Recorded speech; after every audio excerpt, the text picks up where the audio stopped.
আজকে আপনাদের দেখাতে যাচ্ছি সম্পূর্ণ ভিন্ন আরেকটি ভিডিও। তো আজকে আপনাদের ভিডিওতে দেখাবো, দেখতেই পাচ্ছেন আজকের ভিডিওর টপিকটা কি।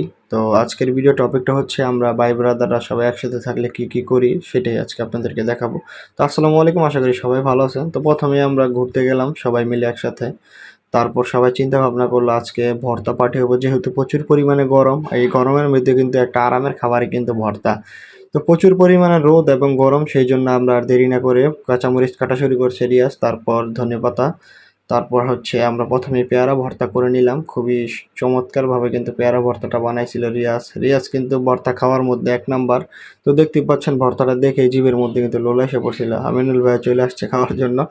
তো রনি ভাই সবাই ছিল, আমাদের এলাকার ভাই ব্রাদার যারা ছিল, আর আমরা একসাথে থাকলে এগুলোই সবসময় করে থাকি। তারপর আমরা আমের ভর্তা করলাম। তো ইব্রাহিমও ছিল তখন আমাদের সাথে। আমের ভর্তাটা হয়ে গেছে মোটামুটি পরিপূর্ণভাবে। এখন আমরা আমের ভর্তাটা ট্রাই করব। তো আমের ভর্তাটার কালারটা দেখছেন, দেখলেই কিন্তু খাইতে মন চায়। তারপর আমরা বানালাম ইউনিক একটা রেসিপি, লেবুর পিনিক, যেটা কোনো জায়গায় পাওয়া যায় না। তারপর আমার বন্ধু রিপু একটা জারা দিয়ে লাড়া দিয়ে মিলাই দিল।